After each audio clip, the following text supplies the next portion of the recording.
It's time for Parts in the Sum of the Whole. A weekly podcast designed to inform the masses on just about any topic you can think of. We always encourage your comments, so drop us a line. And now, from our world headquarters in Bidwell, Ohio, here's the philosopher monk, Ronnie Glenn, and the Vance man, Bryan Vance.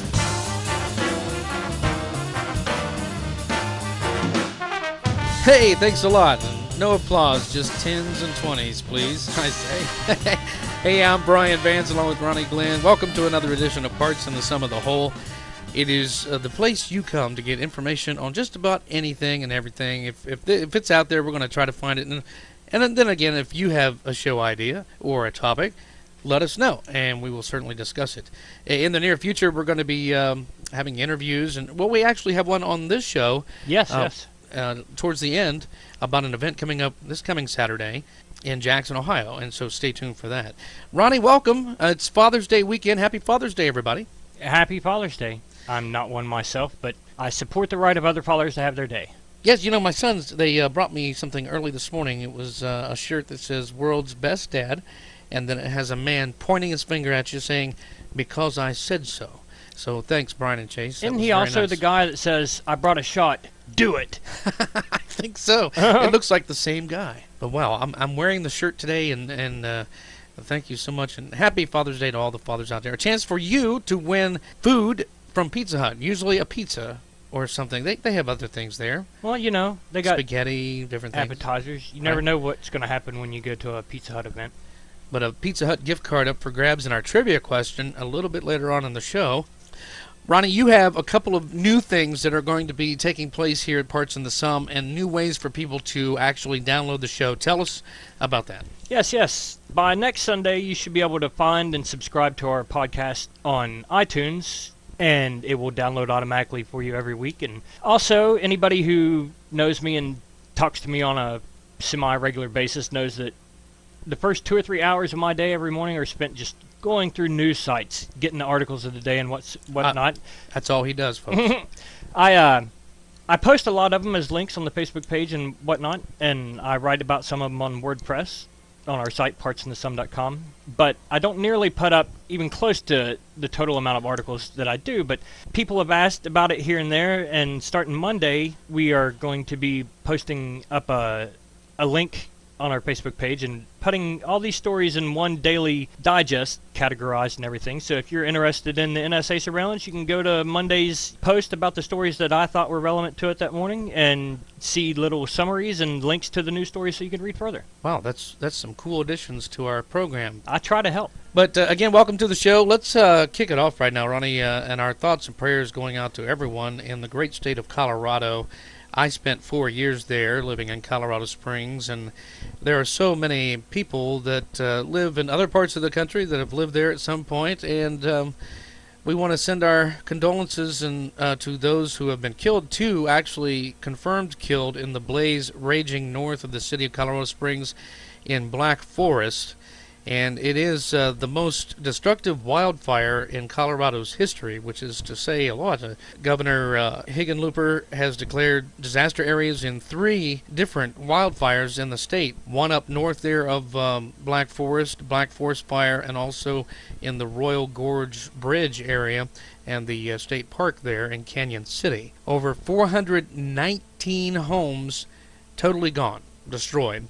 About 45% contained as of yesterday, and it has swept over across about 6,000 acres and forced at least 38,000 people to leave their homes due to evacuation order. Have you ever seen the Royal Gorge Bridge in pictures? It's just beautiful. I can't, not off the top of my head. It's beautiful. Oh, man. Anyway, that bridge was charred from that wildfire.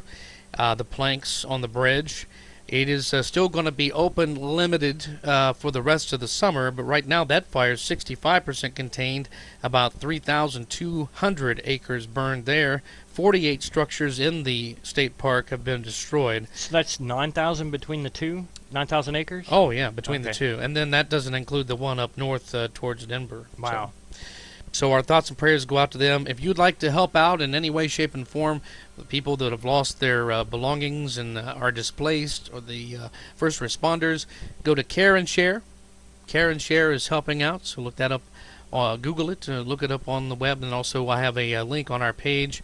Care and Share will help out and get your money and donations to the proper people. Is the Red Cross helping out there too? I'm pretty sure. Yes. Okay.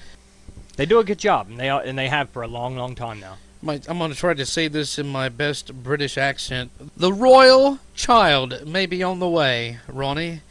The Duchess of Cambridge, Kate Middleton's baby, is due in early July, is what they're saying. And now everybody around the world is trying to determine if she will be giving birth around the first part of July or around July 13th, is what a lot of folks are saying. Today is actually her last official day of work, which is kind of making some believe that she's taking off for final preparations for the birth of the royal baby. Well, if this thing is anything like her wedding ring, I guarantee you whatever she names that child is going to be the most used baby name of the coming decade. So the royal child should be born very shortly. We'll be waiting word. And St. Mary's Hospital in Paddington, that was where Prince William was born, is where the child will be born. And it could have arrived any time, the Duchess says, around mid-July, but apparently babies have their own agenda. So that's what she said. Never know. That's what she said, Pat. Well, let's quickly get to some other headlines around the world, Ronnie. The Iranian elections were held, and it looks like we have a possible new Iranian president. Yes, I'm glad that, elections came out. This guy that they are naming as having won the election, they are also describing as a moderate, which is a refreshing step back from the right-wing extremism of Ahmadinejad. But one of the things that worries me is right after I saw a Twitter news alert that they'd announced that somebody had won the election, I saw one where the U.S. sent a diplomatic message urging the government that is in power there now to accept fair win of the guy who they named. I don't remember his name. Rouhani. But he was a former nuclear negotiator and whatnot. But like I said, the problem I find is that right after the announcement of this, the U.S. felt it was necessary to press the Iranian government to accept the outcome of the election. Mm-hmm. So I'm a little worried about, what that might mean. Maybe I'm reading too much into a situation, but with Iran, you got to kind of look at every little bit of information. Well, for those of you keeping score at home, Reuters is reporting that Rouhani was elected, having won 50.7% of the 36.7 million total votes cast. The turnout at the polls, 72.7%. I think it's a higher turnout than we have here. It is. Yeah. It is. Definitely. Well, we'll see how that goes in the days to come. Hong Kong is backing the NSA whistleblower Snowden, denouncing allegations of U.S. spying. They're saying it's not happening. Well, everybody in this situation publicly has said, no, that's not what's going on, even though it's been fairly well established that that's exactly what's going on. Everybody couldn't figure out why Snowden went to Hong Kong if he was trying to fight extradition, but this week he also announced to the Chinese that, yes, in fact, the U.S. had been conducting cyber operations against them, which is what we were accusing them of last week when President Obama hosted the Chinese president for a summit over the weekend. So it's kind of hard for them to just blindly agree to extradition now. Hong Kong used to be independent, but now it's governed under China's aegis. But I think he kind of bought himself at least a little bit more consideration by leaking the fact the U.S. does have operations against them cyber-wise. In regards to China, this is a major thing because, we've been talking about it. There was a story a week or two ago how we accused them of hacking in and getting 24 plus plans for some of our highest tech, military equipment and stuff like that. And one of the things that everybody reported on last weekend at the summit between the two presidents was that Obama had confronted the Chinese president against alleged hacking activities by China against the United States. So everybody thought it was kind of a weird choice, but if Snowden knew he had that in his pocket the whole time, it might seem not that much of a weird choice for him to go, since he had. I would assume that he didn't just tell him. He had to have had a copy of the leaks that he had, or at least could have got them from one of the newspapers that he had leaked the information to, even if he didn't carry it on himself. But it doesn't seem so weird now that he went to a place where he had information that the government would want. Yep. A lot of news agencies are reporting that China might give him up. He might defect to China. Russia has even come forward and said they'd be willing to consider granting him asylum. And I have to think that Russia would be another one of those places, since they set themselves against the United States so publicly on several different things lately, that if Snowden wanted to go there, I think even if they were ambiguous about how they would deal with him, I think they would welcome him with open arms. Because he says, and Glenn Greenwald at The Guardian says, that there's a lot of information that hasn't been revealed yet, that is still yet to be revealed. So you have to think that some of that might involve Russia. Some more might involve China. So, it's still very fresh and ongoing. Events change every day, and we just have to wait and see what tomorrow brings. Facebook is saying that they've had government requests for user data, between 9,000 and 10,000 requests. And also, I believe, Microsoft also. Yeah, Microsoft was one of the first on board with the PRISM program, according to news reports. Every one of these companies immediately said, we have nothing to do with this.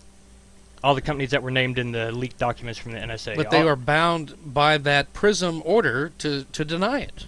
They're allowed to deny that they are giving the government information. What I don't get, though, is that they keep doing it, even after anybody who wants to can download those documents from the internet and see that that's not the case. It's like when we first started using commercial satellites and they were snapping pictures of Area 51 from space, and the government was still going, we don't know what Area 51 is. There's no Area 51. Area 51, where? It's just an insult to the intelligence it is. Of the American public to say that something isn't, when it's very easily obtained proof that it is. Well, it's just like if you lie about something, it'll eventually come out. I've always been told that, and that is essentially a lie that's been going on, that the government has created, and we're finding out. And like you said, with the access to information, both the NSA's access to spying on us, we have just the same amount of access pretty much to find out information, and it's coming out. So with that in mind, it'll be interesting to see how this unfolds even more. Yeah.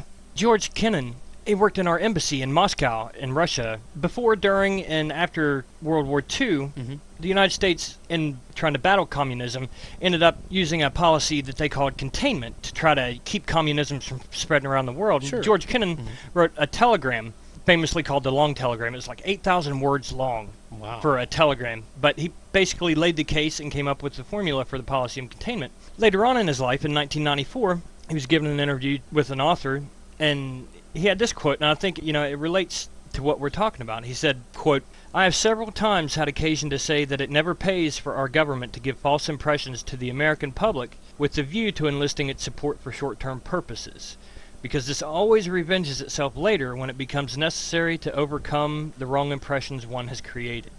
So he's basically saying, don't make up a story about something to get everybody behind you, when later on you have to deal with the truth, and you have to deal with the lies that you told about it. Right.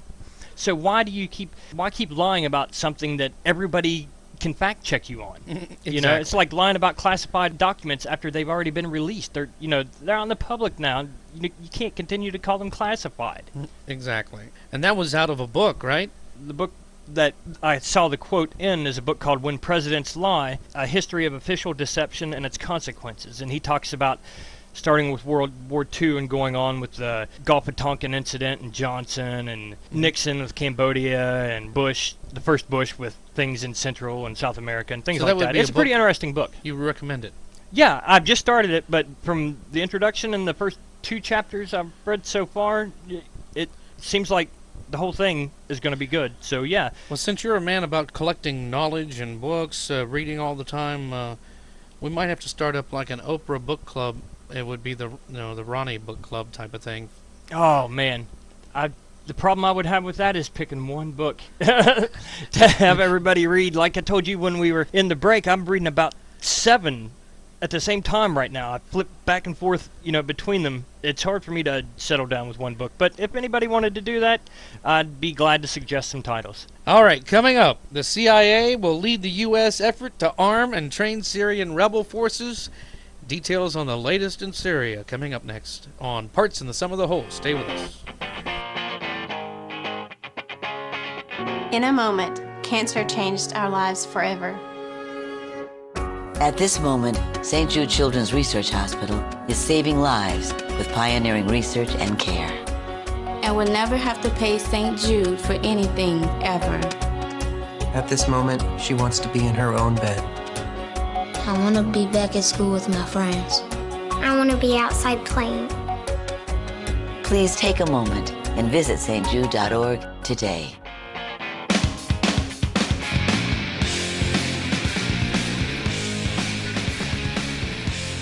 Welcome back to the show here on a Father's Day weekend, and I'm Bryan Vance along with Ronnie Glenn, and we are hot and heavy into this week's show already. Chance for you to win a Pizza Hut gift card for Dad in just a little bit in our weekly trivia contest.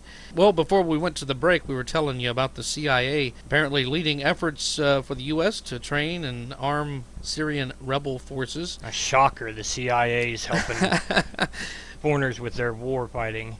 That's through CIA-run programs, according to Fox News and the Associated Press. President Obama decided this past Thursday to supply rebel forces with small arms and ammunition, following confirmation the regime of Syria President Assad's has been using chemical weapons in the 2-year-long civil war.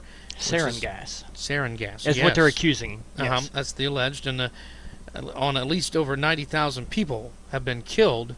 I think the total that the UN figures is, at last count, was approximately 93,000.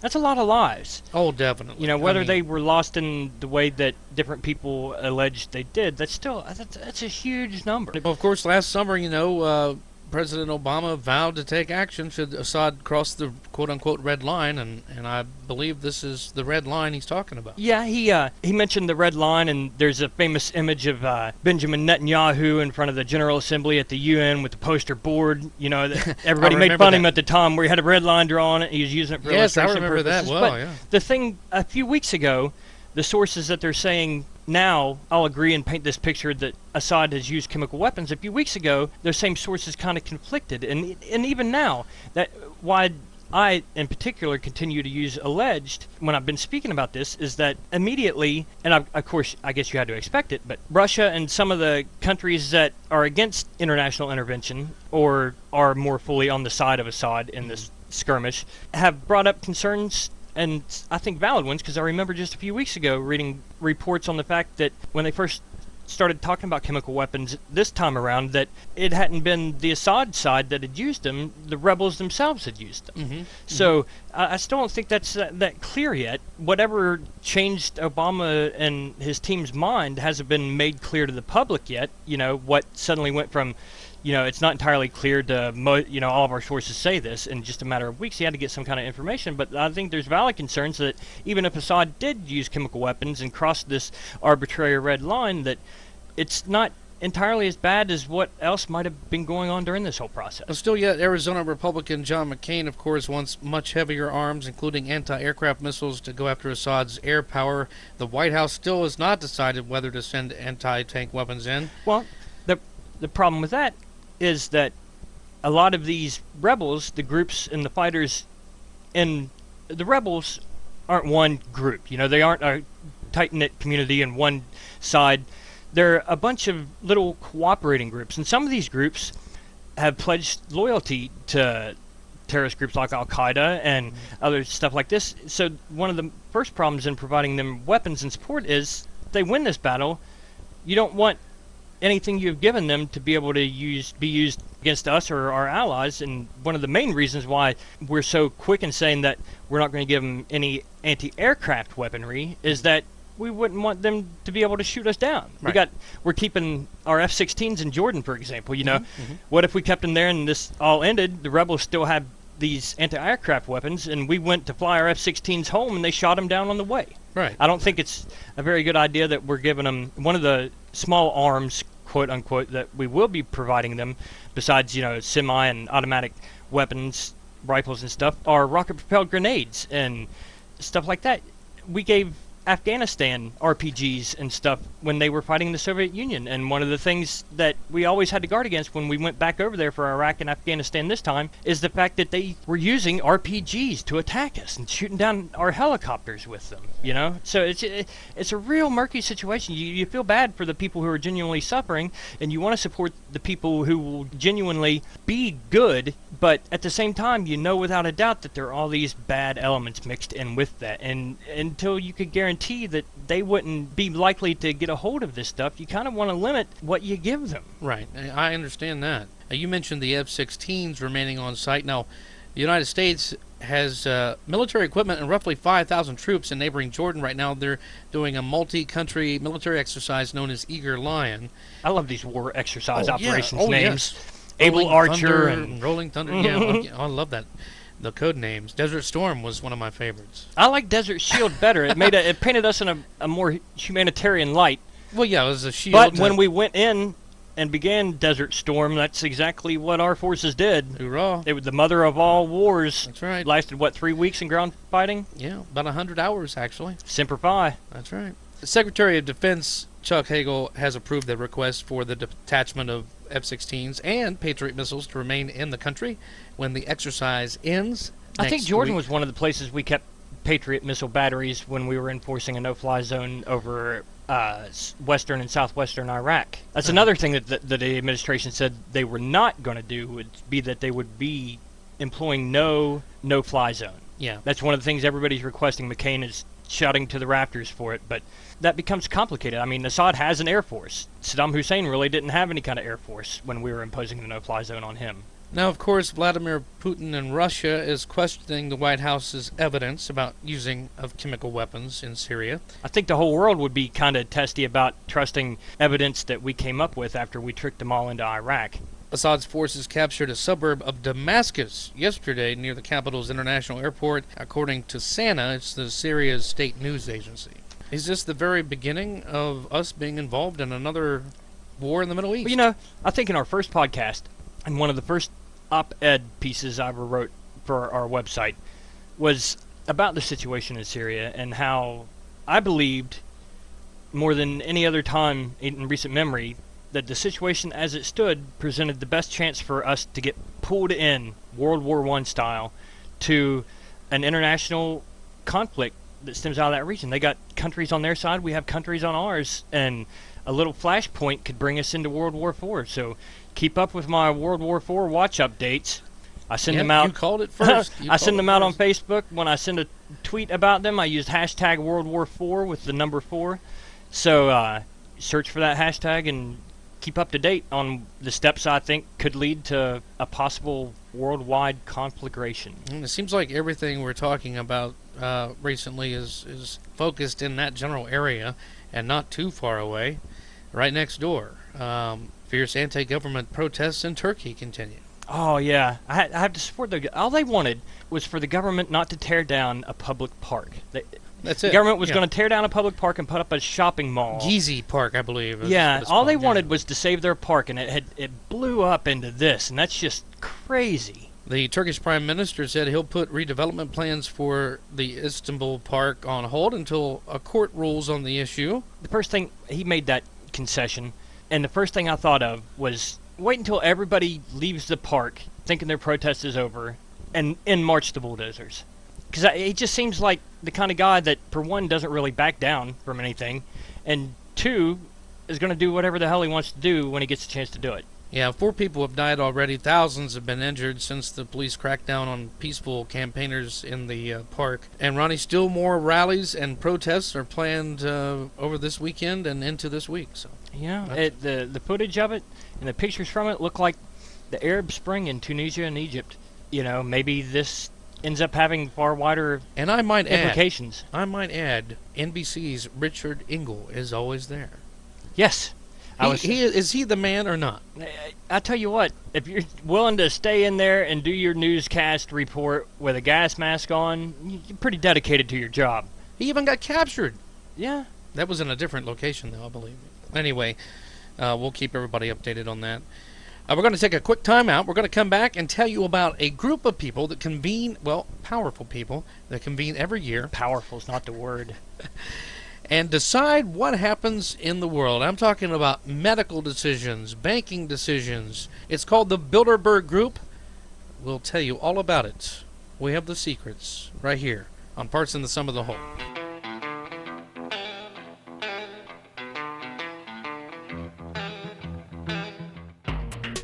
In today's world, it's easy to get tunnel vision with current happenings. You can get lost in the confusion. On our weekly podcast, Parts in the Sum of the Whole, we take the whole picture and break it down to understand the parts of the story in the context you should know.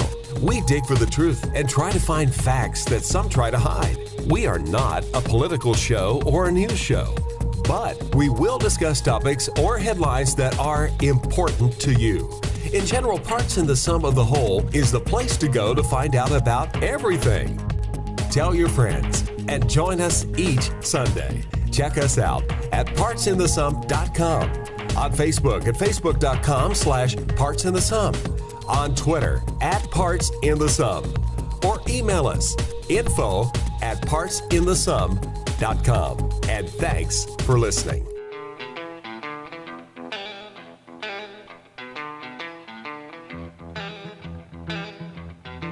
Welcome back to the show. It's our Father's Day edition. Happy Father's Day, everyone. I'm Bryan Vance along with Ronnie Glenn. Thank you for tuning in. Coming up a little bit later on, we're going to tell you about our Founding Fathers. That's right.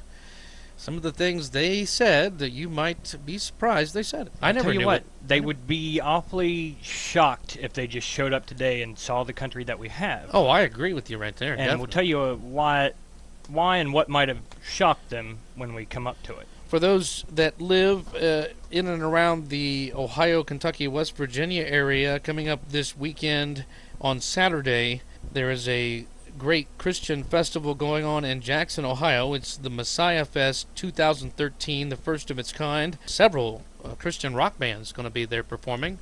I'm sure a lot of people will show up. Also a chance to win Dad a gift card from Pizza Hut with our trivia in just a little bit as well. The Bilderberg Group, an annual private conference of about 100 to 140 invited guests from North America and Europe, most of whom are of people of influence. About 1/3 are from the government and politics, and 2/3 from finance, industry, labor, education, and communications. The very first conference was held in 1954. Now, there's a lot of conspiracy theorists out there that say that the Bilderberg Conference is designed to kind of take over the world, like a New World Order type of thing. Well, you know, you're always going to be suspicious of 150 of the world's most powerful, richest, and influential people getting together behind closed doors to talk about some of the subjects that they talk about. It's very secretive. I mean, nobody's allowed. The journalists aren't even allowed to cover it. Yeah, they try to make it seem like they're open because they post a listing of the topics they're going to be discussing at each year's meeting and the participants. But when you see things like can the U.S. and Europe grow faster and create jobs, you think, how would 150 of the people of the world's most richest, powerful people, what would they have to say about that? You kind of get the impression that it's probably going to be making business deals to make them richer, which will end up hurting all the workers because that's how business is going. And you get worried about things further on down the list when they're talking about U.S. foreign policy and major trends in medical research and the politics of the European Union. These are people from Europe and America. Why would they have to have a study about the politics of the European Union if they weren't trying to shape those politics? Exactly. And you're talking about the agenda from this past weekend. This is this year's meeting. And 6th through the 9th this year. We'll cover that in just a few seconds. And actually, this is the first year they've actually listed an agenda. And reports of the 2008 Bilderberg Conference, Chairman of the Federal Reserve at the time, Ben Bernanke, was at that one. You got to love when he goes to a private meeting with 150 of the world's most powerful people. But that's the thing. Thanks to the private nature of the conference, the participants that go there aren't bound by the conventions of their office or by prearranged positions. So they just sit around and quote, listen, reflect, and gather insights, which I translate as, what can I do for you? What can you do for me? And how are we going to do both? Thank God the 1% is well represented, you know. Yes, indeed. I don't know how I would live with myself if, you know, they didn't get their fair shake. Typically, the Bilderberg Conference is, again, very secretive. They do not even let you know where it's going to be held. People do find out. And I remember watching a documentary a couple years ago where there's this whole movement within reporters to rush around as quickly as possible and see. They know when these events were going to happen, and then they all communicate from around the world as quickly as they can when all these powerful people end up at the same place. Yes. And they're like, the meeting's here, and it goes around in a flash all around the world. Well, there was one thing I saw, maybe it was on that documentary or that show, where a reporter did get really too close to the action. Oh, they don't like that. And was followed by an unmarked car through town, chased through town, you know, and really kind of being aggressive toward him, but not really showing themselves. They eventually turned around and drove away. It was almost like the Men in Black type stuff. Well, you know, that's the nice thing about unmarked cars. They're ambiguous as to a car following you, but also ambiguous as to who's driving that car. Well, we found out that the Grove Hotel in Watford, Hertfordshire, England, was the place for this year's last week. And journalists, of course, banned from attending the event. And it was well covered, though, by the British media and frequent Bilderberg writer Charlie Skelton, noting the presence of Reuters, the Associated Press, Channel 4 News, The Times, and Press Association. It's weird about British news in particular. They have an Official Secrets Act. They don't have the freedom of information and speech that we have enshrined in our First Amendment. So if the government wants to shut something down, they can just say, you can't do this, and it would be against the law to report on it or talk anything about it. But they're often the ones that... You're bloody shut down! They're often the ones that break and publish the more scathing stories. Most notably, this last one about the NSA whistleblower. It was The Guardian, a British newspaper, that broke that story, even if they're in a country that doesn't have freedom of speech. We cannot officially say that these are the people that attended, but I wanted to highlight some of the folks that were on the delegates list. Now, this should be interesting. Expected to attend. That might be of some interest to our listeners. Jeff Bezos, founder and CEO of Amazon.com. Oh, man, I've been using my Kindle for this podcast. I'm a little worried now. Robert Dudley, Group Chief Executive of BP. Michael Evans, Vice Chairman of Goldman Sachs & Company. Oh, Goldman Sachs. Thank God they were there. Timothy Geithner, former Secretary of Treasury. Donald Graham, Chairman and CEO of the Washington Post Company. Craig Mundy, Senior Advisor to the CEO of Microsoft Corporation. Well, if they're going to be talking about cyber terrorism and stuff, retired General David Petraeus, scheduled to be there last weekend. And break away from his affair for... Yeah, he had time to break away from that. Eric Schmidt, Executive Chairman of Google. And there you go, some of the notables at the Bilderberg Conference last weekend. So representing the computer and tech industry, all the companies that are implicated in NSA surveillance. Hopefully they got something figured out, because there's a lot going on. How to keep people from finding out, that's what they figured out. Yeah. They might as well just let us in on it and let everybody be involved. Huh? They're just the like world the government, would be a better place. We don't know what Area 51 is. There's no such place. No. I'm taking a picture of you right now. We're not at a meeting. We're not at a meeting. We do not see unmarked jets flying out of Las Vegas International Airport every day with employees on board to Area 51. We don't see that. They're looking down with a commercial photo satellite flying right over the area. You can see the airline strips and everything. This is before they even expanded it. Oh, but they can change satellite imagery. That's not what you're really seeing, Ronnie. Well, okay, this was in the mid-90s. They tried that in the Gulf War when they were trying to show Saudi Arabia that Iraq was digging in right on Saudi Arabia's border. Schwarzkopf and the U.S. people went over there to try to get Saudi Arabia's help, because that's where we placed our bases and stuff, a lot of them. And a big reason why a lot of Muslims have an initial stand against the United States, because that's the site of their two holiest sites. But a Japanese commercial photography satellite, kind of blew it out of the water when they took pictures of the exact same place, and there wasn't anything there. And it turned out that the United States had doctored the photos to drum up support. So I guess, they have an iffy relationship with the truth as it's portrayed by commercial photo satellites. Speaking of satellites and spying and looking down, and I'm just baffled with all of this, because 2007, the codename PRISM came out and authorized all of this spying. domestic spying, whatever, inside Google and all of the different corporations and stuff. And then we have the whistleblower who just let us in on all this information that's been going on. But the building that they are describing as far as harboring all of this massive amount of information. You're talking about the data center in Utah. The data center in Utah. I want to discuss that a little bit here because it's crazy. A lot of people do not know about this. Well, the thing you have to understand about PRISM is that it's only one of the 2 surveillance programs we learned about this week. Well, 3 actually, if you count the cell phone thing with Verizon.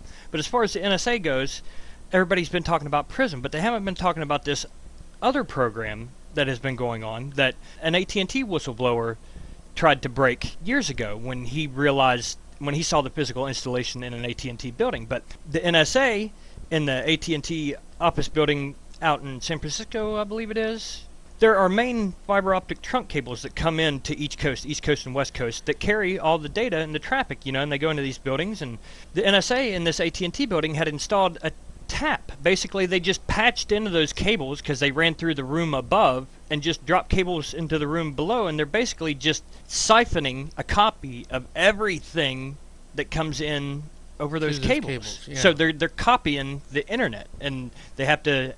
The internet takes up a lot of space, so they're building this data center to host information that they would get by that kind of means. And we're talking about, everybody's familiar with gigabytes and megabytes and all that. We're talking yottabytes, which is huge. It's a septillion bytes, so large that no one has yet coined a term for the next higher magnitude of the amount of data they can store out there. Right. I remember my first computer was a Packard Bell. The hard drive in it was 540 megabytes.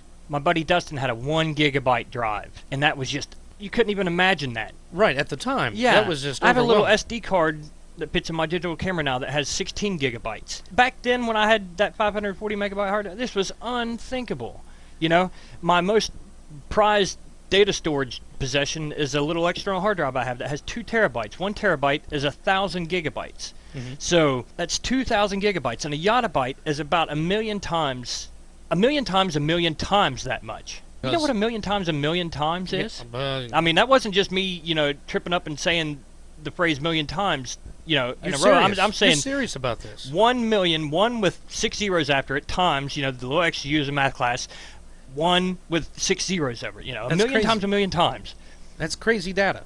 That's 1 yottabyte. They're storing multiple. It's crazy. And technology gets twice as fast for half the cost every 18 months. So give them a couple years. The yottabyte of information. And they'll have named that bigger storage size. A yottabyte is equal to about 500 quintillion pages of text. Right.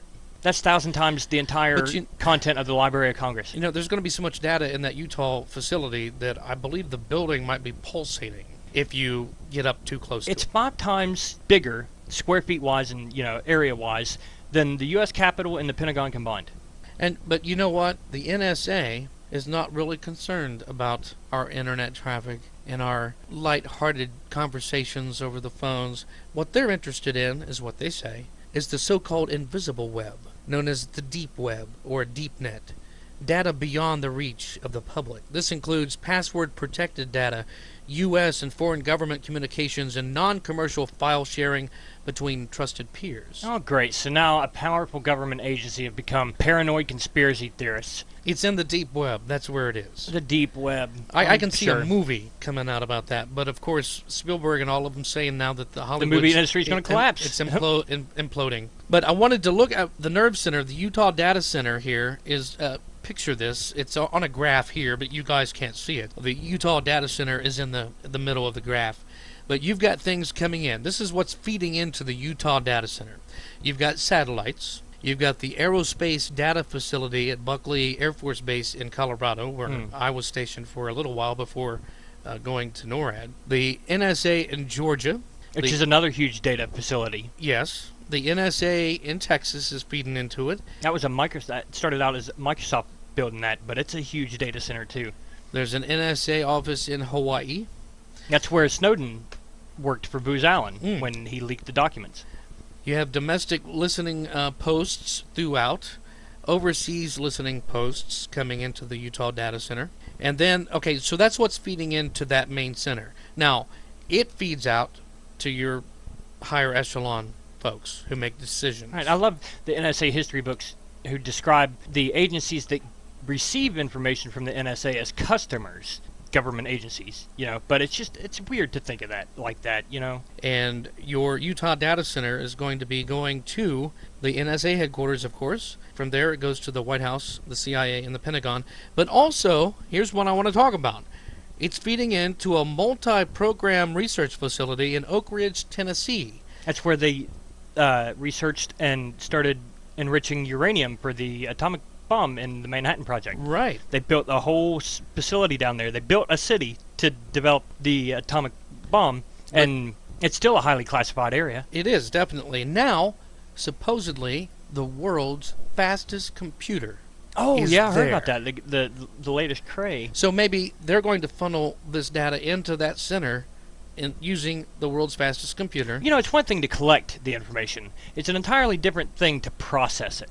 Yeah, because it's going there first and then to the NSA headquarters in White House, CIA, Pentagon. A former NSA official held his thumb and forefinger real close together and said, "We are that far from a turnkey totalitarian state." I wouldn't doubt it. The surveillance is already, surveillance capabilities already up in place. When the Soviet Union and Nazi Germany were at the height of their persecution powers, they had citizens turning in citizens, this guy is not a Nazi, this guy is a capitalist, and blah, blah, blah. And we have plenty of people that are willing to blow whistles on whistleblowers. So right. I don't see that as being far from the truth at all. That would just take a step or two to become, we're already a surveillance state, we're already a national security state.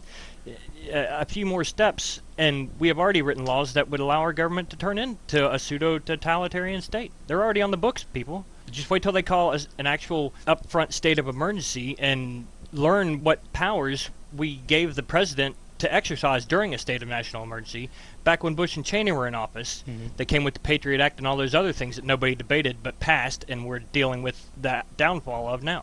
I want to tell you real quick about this supercomputer called Cascade, and it's a prototype that is in operation right now, and it is running parallel with an unclassified effort for the Department of Energy and other partner agencies. That project is due out this year, and it upgrades the Jaguar XT5 into an XK6. Its code name, here's another one for you, Titan, upping its speed to 10 to 20 petaflops. Now we're talking yottabytes, exaflops, septillions. Now we have petaflops, Ronnie. Yeah, that's a quadrillion operations per second. Will we ever see that technology out here in the real world? Yeah, if the government has it now, then we should see it coming in 20 to 30 years. Hopefully I'll still be around for that. It'd be kind of interesting to experience. Yes. All right, coming up, our trivia question, plus we're going to talk about the Founding Fathers, what they said, may surprise you, and also an interview with Christopher Anderson, who is heading up Messiah Fest 2013 this coming Saturday in Jackson, Ohio. It's all coming up here on Parts and the Sum of the Whole. Stay with us.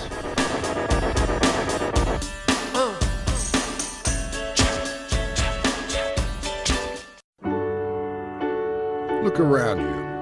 1 in 4 kids in the U.S. faces hunger. It's not always easy to see the signs, but in this land of plenty, there are kids that don't know where they will get their next meal. Join Share Our Strength in Food Network and take the pledge to end childhood hunger here in America by 2015. Learn how at NoKidHungry.org. Their next meal could come from you. Get ready for this week's trivia question to win a great prize from our vault. Remember, only one person can win within a 30-day period. To win, just be the first person to post the correct answer on our Facebook page. Facebook.com/PartsInTheSum. Good luck.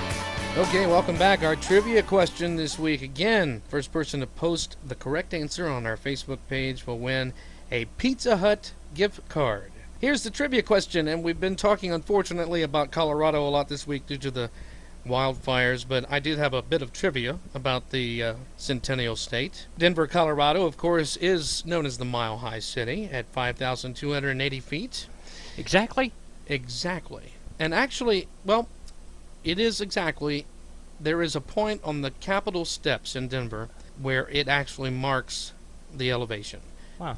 At some point on those stairs going to the Capitol, it says you are exactly a mile high. You kind of figure something like that's at least in some part figurative, but at least at one point, apparently, it is exactly literal. Yes, the air is thinner, and the Broncos can throw farther because of it. At least Elway I've could. heard that athletes who have to go play in Denver outdoors Oh, yeah. suffer a little bit because they're not used to the difference in oxygen They do. saturation. And when Denver travels to a lower elevation, they are increased in their abilities. Well, you know. Well, the only peak I've ever been on top of is Pikes Peak, right there in Colorado Springs. And when I worked for actually Pikes Peak Broadcasting at KRDO in Wow, Colorado that's a Springs. coincidence. Yes. Now, during that tenure at KRDO, I had a chance to broadcast with ESPN the running of the Pikes Peak International Hill Climb with NASCAR drivers. Yeah. They have that every year. And I would love to do that. I was actually stationed on top of Pikes Peak for the entire race. Obviously, you can't leave or come and go. Well, it'd be kind of hard. Once the race begins, there's only one road up, one road down. But to stay up there, talk about road rage if you got in their way. The elevation of Pikes Peak is 14,110 feet, and I was right below the summit, so I was probably at an elevation of 13,000 feet, somewhere in there. But to spend 5 or 6 hours at that elevation, I had a headache. I felt like I had a hangover by the time that day was over. There's less oxygen higher up. Oh, yes.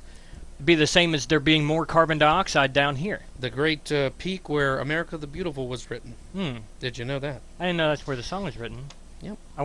Can you see amber waves of grain from that peak? You can see Kansas from there, and that would be the amber waves of grain. Thank God it wasn't written during the Dust Bowl. You don't know exactly where Kansas is, but you can see it from that distance, believe me. Well, under that reason, I could walk outside and go, hey, there's Europe. It's out there somewhere. Okay, I guess you could. Yeah, all right. Lawyered. Lawyered, listen. Here's the trivia question. We finally got to it. What is the elevation of Colorado Springs? Let us know. Our founding fathers, this is Father's Day. We're talking about our founding fathers making some comments that might surprise me and those listening. What are you talking about when you say they said some things that might surprise you? For example, anytime, say, the Republicans have some problem with what's going on, and whether it's unconstitutional or doesn't agree with their outlook of how things should be, they like to reference, our founding fathers didn't create this kind of country, and, this isn't what they would want, and blah, blah. But one of the things that most people don't immediately know is that the founding fathers thought parties themselves were next to the devil in evilness. When Eisenhower left office, his last presidential address, he warned everybody of the military-industrial complex. When Washington was leaving office and gave his farewell address, what did he warn everybody about? Political parties. Wow. Yeah, political parties weren't intended to be any part of the political process. They came about after Washington first took office because of a rivalry between Thomas Jefferson, who served as Washington's Secretary of State, and Alexander Hamilton, who served as Washington's Treasury Secretary, over, the fight that spawned the creation of political parties. Back then it was Federalist and Democratic Republican. Those were the two parties that came about. But it was over how to deal with the nation's debt. It's always about money. Alexander Hamilton thought that to prove its legitimacy, it should take up the debt that the states still owed for fighting, the governments of the states still owed for fighting in the Revolutionary War. They had to take out loans to buy equipment and stuff like that. Jefferson was on the side of the group that said the states would pay back their own debts because the state didn't want to be beholden to the federal government in that way. Back then, they were terribly fearful of the central government. And that's another thing, the government that we know about now and are used to and have existed with, they absolutely were terrified of the idea that this kind of government would come to an existence. That's a lot of the reasons why they wrote the regulations and restrictions in the Constitution of what power the executive branch had, what the president could do, what power the legislative branch. It was all because back then, the United States as such was seen in the more literal interpretation of that phrase. It wasn't the United States that we think of as a whole, as one whole with different states in it, like, states have counties, but it was thought of separate states that came together and cooperated for their better interest. That's the way it was under the Continental Congress and the Articles of Confederation, which existed until after the war was over and everything settled down. We started trying to operate and realized that a central federal government couldn't really operate under those because they couldn't tax and things like that. So they went back to fix it and ended up writing our Constitution. But yeah, one of the things that wouldn't be in existence if the Founding Fathers had their way are the political parties that tell you how much they have the Founding Fathers on their side. Well, our Independence show is going to be on June 30th. That's 2 weeks from now, because of the 4th falling later that week. So that'll be our Independence show. And I want to focus at least a little bit on the U.S. Constitution back in 1787 when it was written, how much it adapts to today's life. And did Thomas Jefferson actually say that he wanted it to be updated, or maybe take another look at it every 20 years or so to see if it should be updated? So I do want to cover that on Independence Day show. All right, well, coming up next, Ronnie's Commentary of the Week.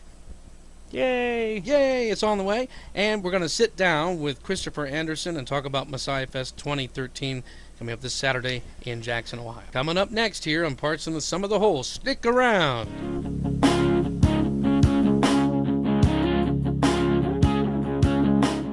You're on your way to meet up with friends, but you can't seem to get anywhere quickly. You don't want your friends to be annoyed, so you text. You're on your way.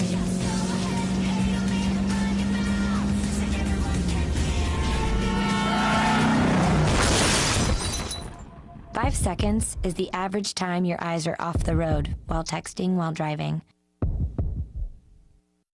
Make sure you get where you're going.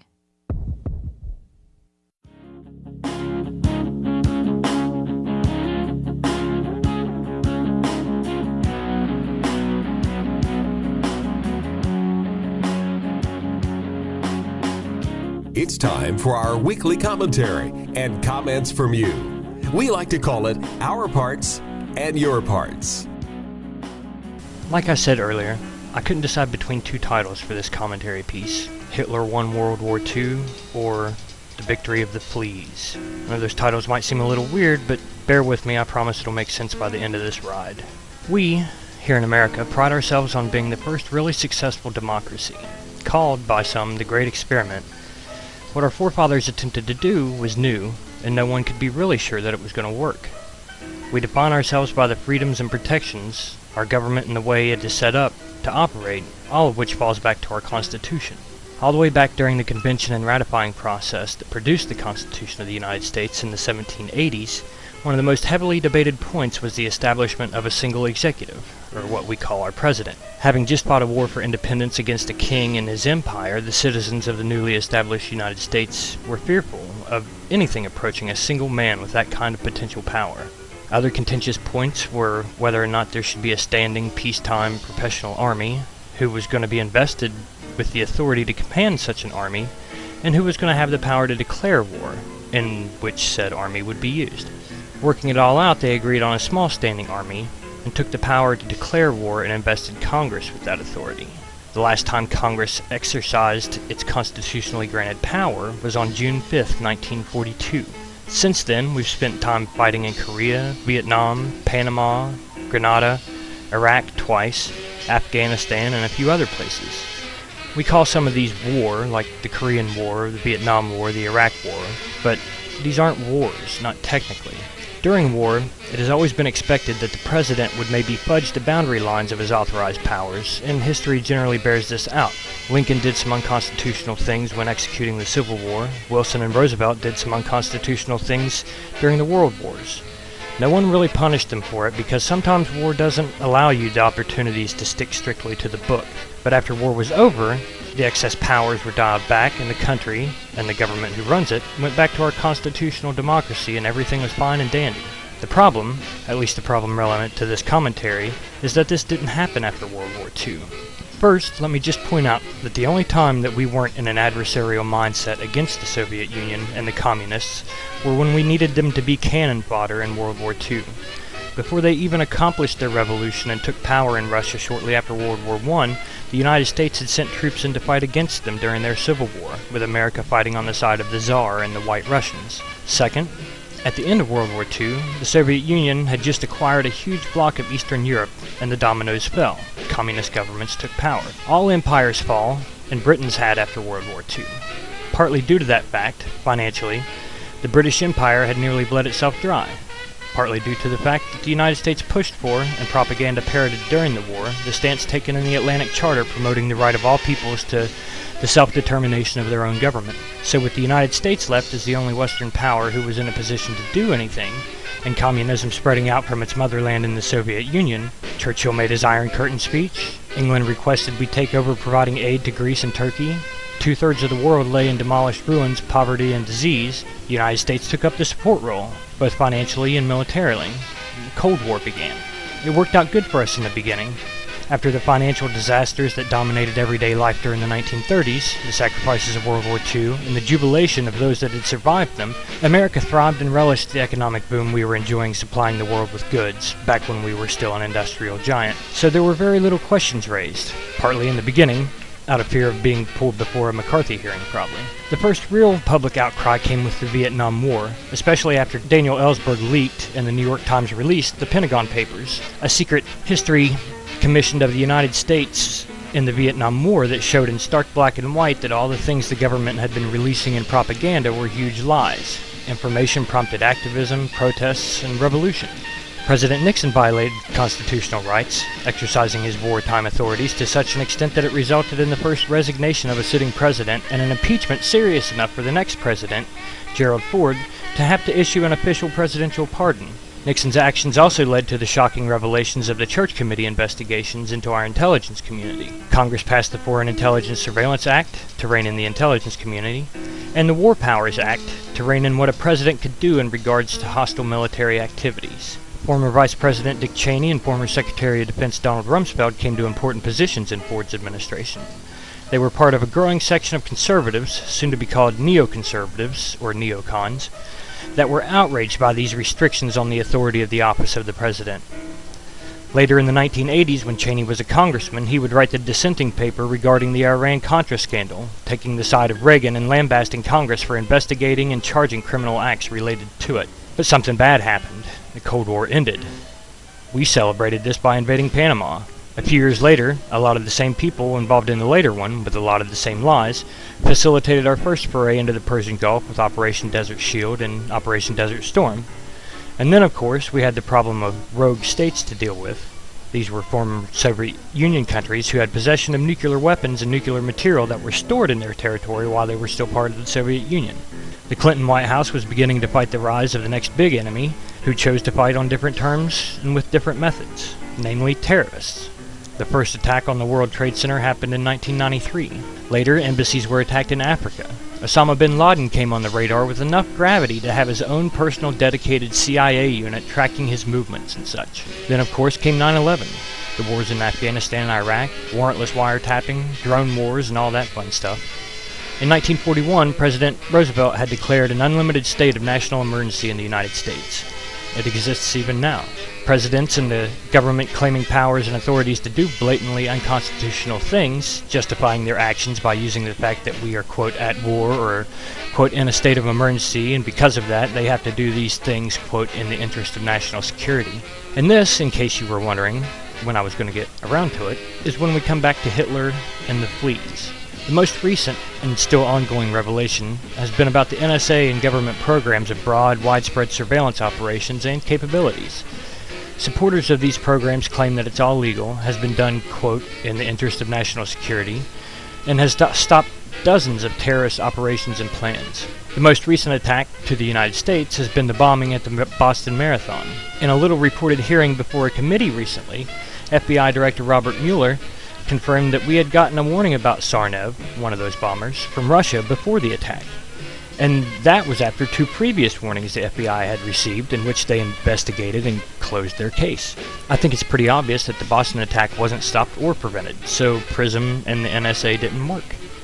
At the same time, the people who have made the public aware of these secret programs and actions done by our government in our name, Edward Snowden most recently, and Bradley Manning, who is currently in trial for his participation in leaking information to WikiLeaks, those people are condemned, persecuted, and imprisoned. They both have stated that they did what they did because the American people needed to know about these things, that if they knew they would be outraged. And we were. These things the government were doing was so against the definition of our country and the Constitution it is based on that it could be said that it wasn't really even the country that all of us think we have and live in that were doing these things. And in a sense it isn't. Snowden and Manning did these things to show us the difference. They were trying to protect the country that we haven't been for 60 years. They were acting in the interest of national security, just not the nation our politicians are acting in the interest of. I've often thought about what my answer would be to the question, what was the most influential event of the 20th century? I've decided my answer is the Cold War, because what the world did because of and for it changed everything, from positive developments like technology research to terrible things like the reorientation of our foreign policy. For the question, who was the most influential person of the 20th century, my answer would have to be Adolf Hitler. Without what he did and the way he went about doing it, we wouldn't have had to deal with a Cold War, maybe not even World War II. When the United States was attacked at Pearl Harbor on December 7, 1941, the president went before Congress the next day asking and getting a congressional declaration of war against Japan, not Germany. It's often been said that it might have been his biggest blunder, but it wasn't until Hitler declared war on the United States, all on his own, that the United States declared war on Germany. And if you look at it through the lens of something like the long con, this one action of his ended up defeating the United States that got into the war against him. We have a different United States now. Because that's the thing about terrorists. They aren't after mass damage and mass casualties. They don't bomb and attack skyscrapers because of the number of deaths that will come as a result. The terrorist's goal is to get their target to turn on itself. A free and democratic country that, prompted by the catalyst of, say, 9/11, turns into a national security/surveillance state with a modern McCarthy-style persecution of fluidly defined enemies, creating the legal framework of warrantless surveillance and indefinite detention, even of civilian citizens, has stopped being a free and democratic country. Terrorists are like fleas on a dog. The ultimate important damage that results from them being where they are not the little bites that make the dog try to bite back at them, but the point at which the dog starts doing more damage to itself in combating his fleas than the fleas themselves were doing with their little bites. Wow, great commentary, Ronnie. I would want people to think about things and debate them and discuss them. That's how we solve issues that aren't solved, but sometimes you don't even know that you should be talking because you're not even aware that there's something to be talked about. That's true. And if I could do nothing else, then I think it's a moral imperative to inform somebody if I don't know whether or not they know something important. It's just like I wouldn't be able to stand by and let you believe something that I knew wasn't true. Mm-hmm. Even if you hated the fact that I stepped in and corrected you, it would be far worse for me to stand back and just let you be wrong, knowing that. So if nothing else, I hope to facilitate thought. Just, at least give these things some thought and see where you stand on it. And you might not have even thought about them before. Right. We would love your comments and questions, anything like that, on the page. We have our Facebook group. We have a Facebook page. Lots of different ways you can get a hold of us and leave comments. And we have our encourage that. Our live blog on our main site, partsinthesum.com. We post political cartoons and breaking news sometimes. Breaking news, articles, original articles. Yeah. I had a chance to sit down with Chris Anderson this past week concerning a festival coming up in Jackson, Ohio this Saturday, and here's how that interview went. Welcome back to Parts in the Sum of the Whole. We have a very special guest on the show this week promoting a big event coming up in Jackson, Ohio this Saturday. It's Messiah Fest 2013. And we have with us author of the book Back to the Basics, a Christian Boot Camp, and founder of Boot Camp Ministries, former U.S. Marine Christopher Anderson. Christopher, welcome to the show. Thank you. Well, before we get into the event this Saturday, tell us about yourself and how everything got started. Well, I did 9 years in the Marine Corps. When I was stationed over in Washington State, the Lord called me into ministry, 2007 as a matter of fact. Worked with youth groups, middle school kids, began evangelizing. Then my first combat deployment in Afghanistan, year-long tour, I established 2 flight line chapels, services over there. Then I began to write a book called Back to the Basics Christian Boot Camp. My subsequent tours back to Afghanistan, checked on the flight line chapels. When I came back and got out, the book was kind of the catalyst to get started on everything. Used that as a springboard for the ministry. Well, thank you very much for your service to our great country and the ministries you provided to the men and women in the United States Marine Corps. You are the author of Back to Basics, a Christian Boot Camp. Tell us about the book. This book is about the fundamental aspects of Christianity apart from the denominational teachings that are so prevalent in the world today.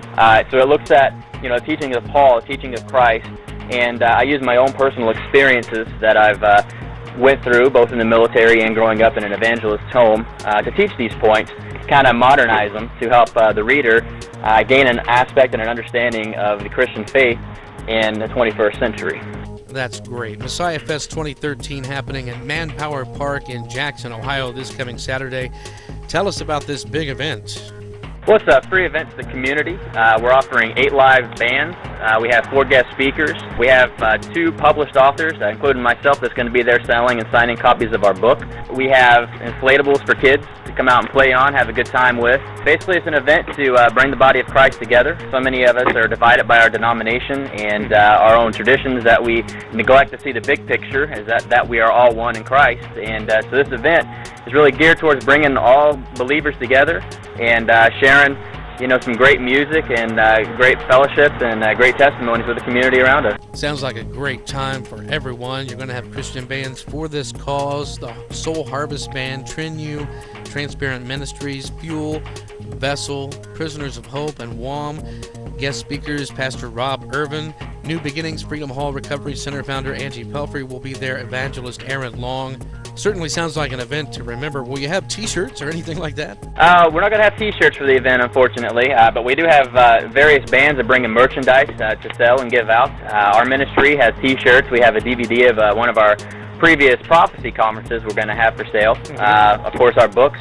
So that's going to be kind of the memorabilia for this event. Okay, well, we wish you a big turnout and invite everyone listening in the tri-state area to stop by Jackson, Ohio this coming Saturday, Manpower Park, beginning at 12 noon for Messiah Fest 2013.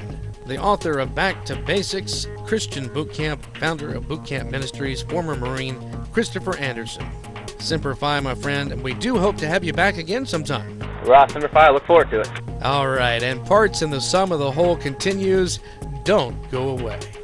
Here at the Parts in the Sum of the Whole, we don't just break the news, we carefully piece it back together in the context you should know. Well, we are certainly out of time for this week. Ronnie, you have a good one? I'll try. And we'll see you all next week. Thanks for listening to Parts in the Sum of the Whole. Be sure to follow our page all week long for the latest news from all over the world. Items discussed in the show do not specifically reflect the views of our source networks and media partners. Our weekly podcast is produced by Panman Media Studios. Visit our website, www.partsinthesum.com. Copyright 2013. Educate and inform the whole mass of the people. They are